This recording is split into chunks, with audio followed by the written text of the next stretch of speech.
Il y a le fait de mettre un peu sa vie entre parenthèses pour son pays, donc il y a vraiment un acte je trouve, de patriotisme de dire que j'ai donné 4 ans de ma vie pour mon pays. Moi, j'en suis très fier. Je m'appelle David, j'ai 29 ans et je suis développeur full stack sur Paris. Alors j'ai commencé à travailler, j'avais 15 ans.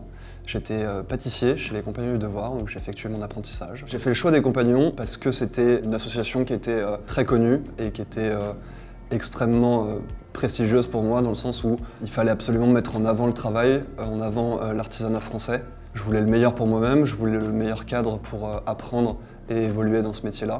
Et les Compagnons du Devoir m'ont vraiment totalement permis de pouvoir avancer, grandir avec eux dans un monde collectif, d'entraide, de fraternité. Je trouvais ça extraordinaire. J'ai travaillé pendant plusieurs années en pâtisserie et vers 19 ans, je me suis décidé de m'engager dans la Marine nationale pour combiner les voyages, le travail, la discipline et en même temps ma passion qui est la restauration au sens large, la cuisine, la boulangerie, la pâtisserie. J'avais vraiment cette volonté de voir un peu le monde, de voyager, de rencontrer des gens, d'avoir une expérience qui est autant professionnelle que humaine. Et l'armée m'a permis de justement avoir un peu toutes ces compétences. Donc j'ai effectué 4 ans dans l'armée où j'étais basé à Toulon avec pas mal de périodes en mer, pas mal de missions opérationnelles. Je suis arrivé dans un monde que je ne connaissais pas parce qu'on a beau être hyper bien formé à plein de choses, la réalité du métier est totalement différente. Et donc du coup je me suis retrouvé sur la base navale de Toulon avec mon sac et sur un bateau avec des gens que je ne connaissais pas. Et le lendemain on partait en mer, en Méditerranée pour 2 semaines. C'est une expérience extraordinaire parce que du coup j'étais totalement pris au dépourvu. Et c'était un peu cette adrénaline qui me manquait dans ma vie civile que j'ai réussi à avoir dans ma vie professionnelle avec l'armée.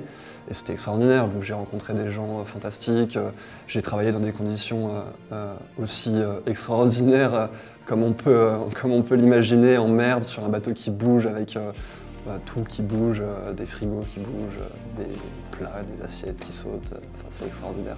La mission la plus longue c'était 5 mois, donc on est parti en océan Indien.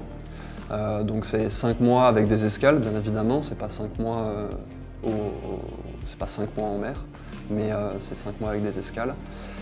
Et donc du coup j'ai pu aller en Afrique de l'Est, j'ai pu aller jusqu'aux Seychelles, j'ai fait le golfe arabo-persique, donc j'ai vu énormément de pays.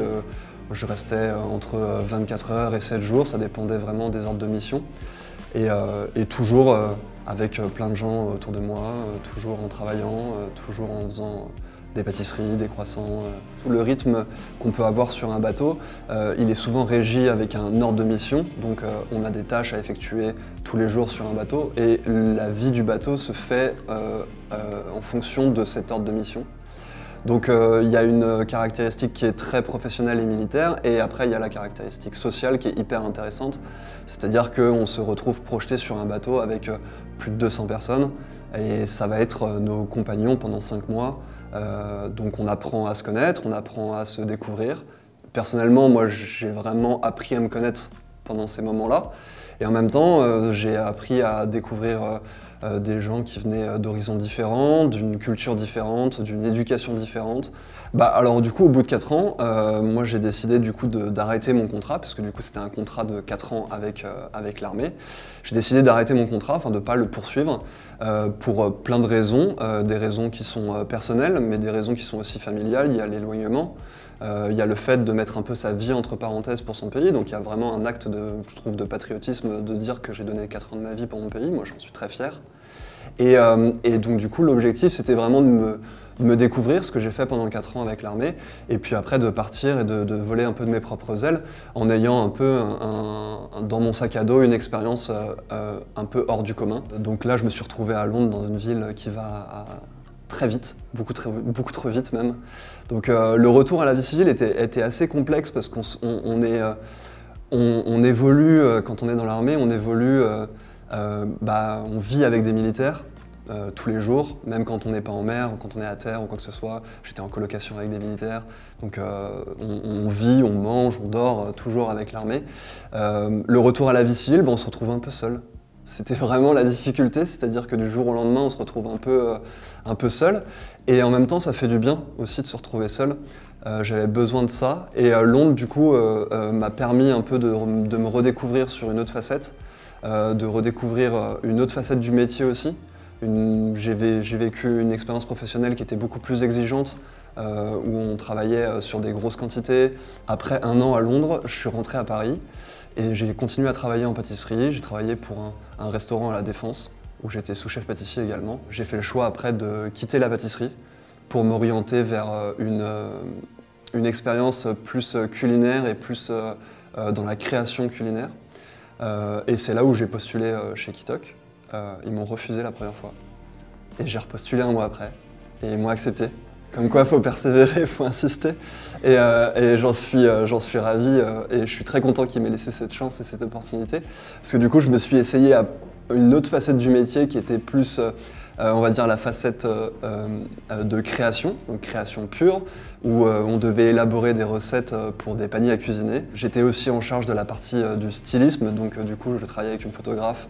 Et donc je cuisinais pour des photos, donc pour des plats qui étaient pris en photo. Et donc du coup j'ai fait ça pendant 2 ans chez Kitok.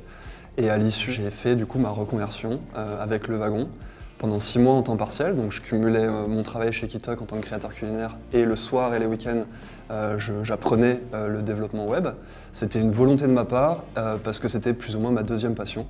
C'était l'informatique. Je voulais faire un tronc commun entre la food et la tech pour justement travailler dans la food tech. J'ai eu une opportunité chez Kitok qui m'a permis de changer d'équipe en interne. Je suis resté 1 an avec eux dans l'équipe tech et à l'issue, j'ai changé d'entreprise et je travaille maintenant chez Pop Chef, qui est une solution de cantine un peu du futur et digital avec des frigos connectés en entreprise. C'était dur parce que c'est un métier qui est totalement différent.